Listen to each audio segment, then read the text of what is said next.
So welcome back. Still Dotorax here, trying to tweak things, trying to get the works right, trying to do a lot of things all at one time. Study, you know, scene. Well, it's not particularly scene, but the social insurance number, work, settling in, culture shock.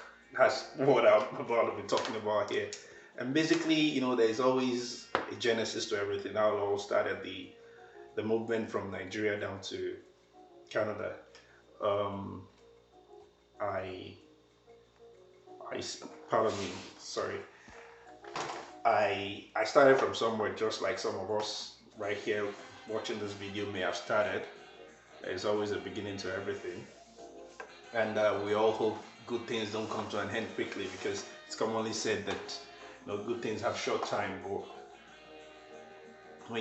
when you're so patient and meticulous about things you're doing in terms of IRCC processes, I feel you'll get there.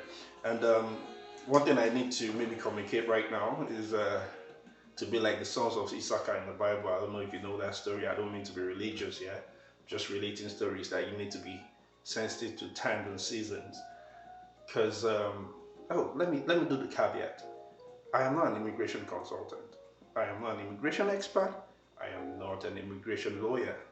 No, I am just expressing how I see things from my own experience. Because trust me, I have an individual experience with IRCC, a lengthy one for that matter.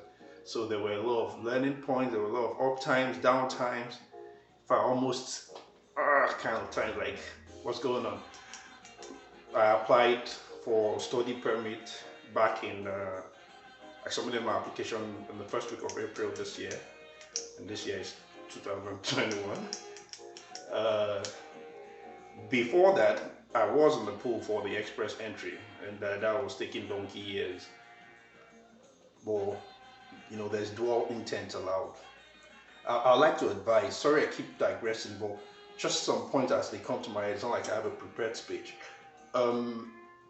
I understand people may be very busy not to pay attention to their immigration procedures themselves should you want to come to Canada, but I would dare you to please read the processes yourself, so long you're capable of reading. There's a saying that says, he who can read but does not read is not any different from who cannot read at all. So try to keep yourself up a notch. Read things, even at all you're going to outsource the process to someone to cater for you, but just read so that you know for yourself. I didn't outsource anything. I feel I'm cerebral enough to handle it myself, and God willing, it was quite successful at the end of the day.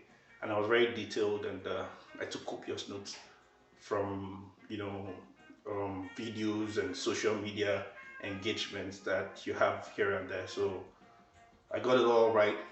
Luckily, I'll say luckily, because even if your application is the best of the best, there's tendency to you though.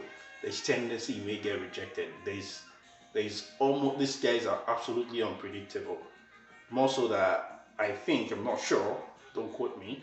That there's this quota per country in terms of getting immigrants, either permanent or temporal. IRCC has a budget across the country. The goal is to, they need to ensure diversity in whatever they're bringing in. So it's not a concentration of one particular part of the world they'll bring into their country. The process took about 5 months for me. Study permit, by the way, and I'm an MBA student here in Canada. Upon my approval of my permit, I've been joining classes back in Nigeria, and that was another, because classes will start when I'm about to sleep in Nigeria. That was almost uncomfortable for me.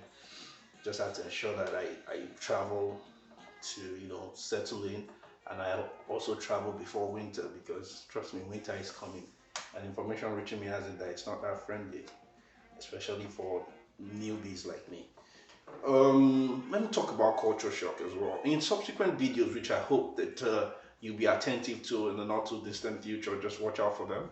I'll go into details of the process of how I did it, and probably share some titles of the documents I attached, because documentation is very, very key with these people. Convincing documentation. So Um, let me talk about culture shock because that's the most mind blowing part of the entire thing.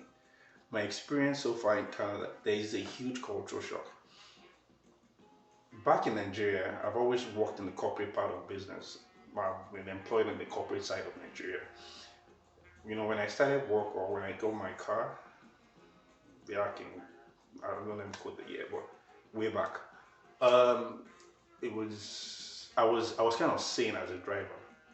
More so that my mom got me all those traffic signs, documentations, Lagos State. I read all those things because I'm someone who, when it comes to entering contracts, I like to read the fine print.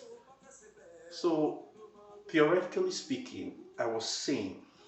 But when I got to the road, Lagos Road now, just do things anyhow, move anyhow, do things anyhow. Even as a pedestrian, you watch out for cars instead of cars watching out for you. Upon getting here, it's almost like you're not you're impervious to norm. Normal things cannot flow through you. I was just You want to cross the road, you need to press a button to cross the road to signify to cars that hey, I'm coming, you need to stop for me. Please come here and see all those things for yourself. And you can this is one part of the story where they say I can show you better than I can tell you. Really, I hope whatever you have in the works really come out, fine and come here.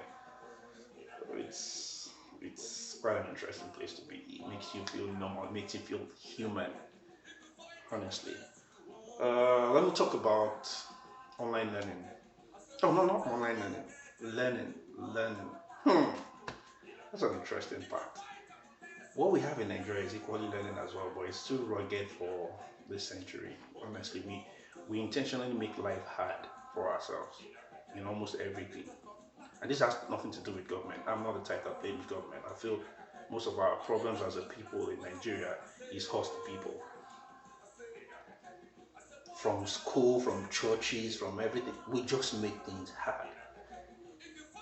Starting from when I was registering for my courses to getting advice to seeking things, seeking information, everything is unbelievably easy for you. It's as in at some point I was feeling like, can't you guys just put some hurdles before people so that they know that oh life is not that rosy or something. But I try to pinch myself to remember that's the spirit in you that you want to leave talking. This is a saner climate. You need to do things right.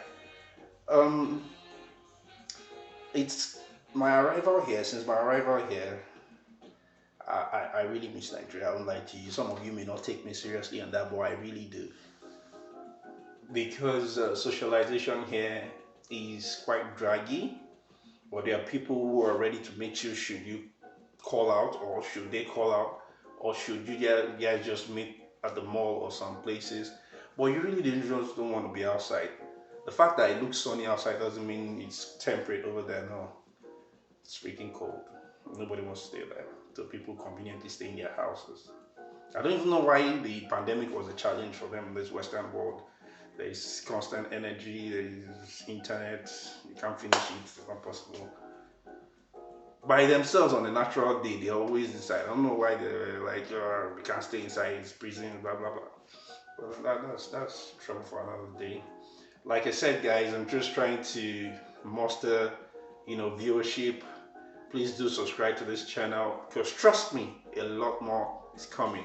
And by that time, I'll be, you know, cherry picking on topics. I would or maybe moving zigzag on things or conversations. No, this is not conversation. This is like monologue. This is me talking.